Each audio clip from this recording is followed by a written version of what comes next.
pencegahan. Jadi saya sebagai Deputi Pencegahan, Perlindungan dan Deradikalisasi, memang salah satu programnya adalah melakukan pelatihan-pelatihan. Kita tahu bahwa pencegahan terorisme itu tanggung jawab seluruh masyarakat, termasuk diantaranya saat ini adalah bagaimana satpam perusahaan. Kita melatih para manajer, tentunya pada tataran manajemen, yang bagaimana dia membuat sistem pengamanan yang baik. Pertama adalah bagaimana kalau aksi terorisme itu dapat dicegah. Jadi apabila ada salah satu sasaran instalasi vital menjadi sasaran terorisme, dari awal kita cegah, jadi preventif. Namun apabila tidak bisa dicegah, terjadi seperti simulasi seperti ini, mereka sudah tahu siapa berbuat apa, mulai dari unsur manajemennya sampai pelaksana di lapangan.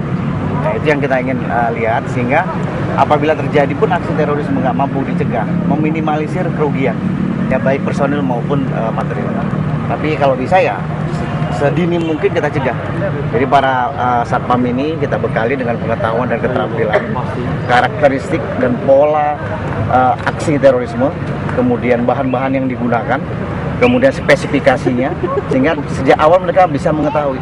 Sehingga kita nggak berharap lagi di negara kita ini terjadi aksi-aksi terorisme seperti yang terjadi kemarin-kemarin. Kira-kira itu tujuan.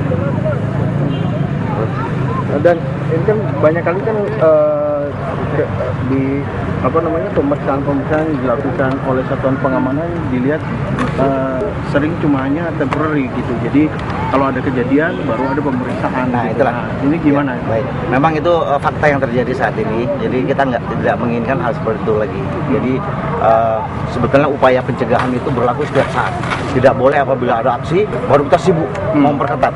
Nah, dengan adanya pelatihan ini, kemudian kita mengajak semua. Memang nggak mudah ya. Jadi masing-masing itu kalau kita BNPT tugasnya adalah bagaimana mengkoordinir sistem pengaman itu, memberikan perlindungan kepada instansi vital maupun masyarakat. Nah, jadi dengan adanya upaya pencegahan ini, kita nggak lagi terjadi aksi terorisme baru kita sibuk memperketat pengamanan. Tidak, pengamanan itu adalah harus berjalan standar. Ya, sejak awal, baik terjadi maupun tidak terjadi. Sampai sekarang kita lihat aksi terorisme tidak ada, nggak boleh kita kendor. Mereka akan terus mencari peluang, ya, mencari peluang. Tapi kalau kita punya sistem pengamanan yang baik, yang mampu menghadapi penerobosan aksi-aksi terorisme, tentunya hal itu dapat kita cegah. BNPT akan selalu menghimbau kepada perusahaan untuk kita menghimbau dan mengajak. Ya, jadi inilah tugas BNPT, mengkoordinasikan upaya-upaya pencegahan itu. Jadi kita menghimbau, mengajak, dan berlatih bersama-sama.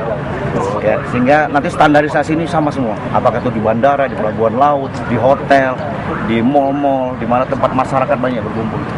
Itu tujuan pencegahan ini. Oke. Terima kasih. Ya.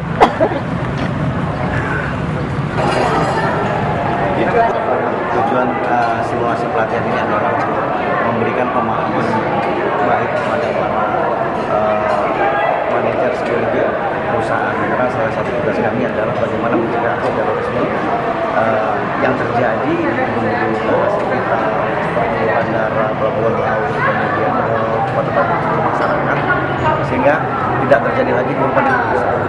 Yang kedua, upaya preventif, yaitu apabila terjadi aksi, maka kita bisa mampu meminimalisir korban. Dengan sistem yang ada, yang sudah kita latihkan, dengan simulasi ini kita lihat bahwa apabila terjadi aksi bom, sebenarnya kita bisa mengantisipasi agar tidak terjadi korban yang lebih besar. Dan yang tadi kita lihat bahwa kita mampu menghancurkan bom yang ada. Tidak terjadi selama ini, kita nggak tahu tiba-tiba meledak, korbannya luar biasa. Siapa aja Pak yang mengikuti acara simulasi ini selain satpam, itu berapa orang personil satpam? Kalau pelatihan bukan hanya satpam, tetapi manajer, jadi pada level manajer. Jadi bagaimana mereka mempunyai pemahaman. Yang pertama, bagaimana sih pola si terorisme, ya, bagaimana jaringannya, bagaimana sistem perekrutannya, bagaimana cara dia merangkai suatu metode aksi baik sebelum maupun sesudah melaksanakan aksi. Kemudian siapa pelakunya dan bahan-bahan yang digunakan apa saja, sehingga dia bisa mengenali.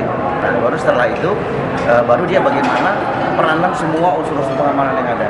Apabila terjadi nggak panik, gitu. Tahu siapa harus berbuat apa.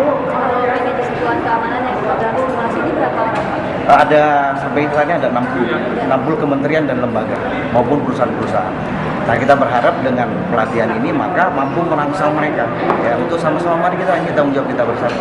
BNPT tentunya sebagai koordinator upaya penanggulangan terorisme akan terbuka dan kita mengajak semua pihak-pihak yang terkait ini agar tidak terjadi lagi aksi terorisme seperti selama ini. Setelah simulasi ini apa ada tindak lanjut lagi, misalnya simulasi tindak lanjut setelah terjadi penanganan bom gitu? Ada.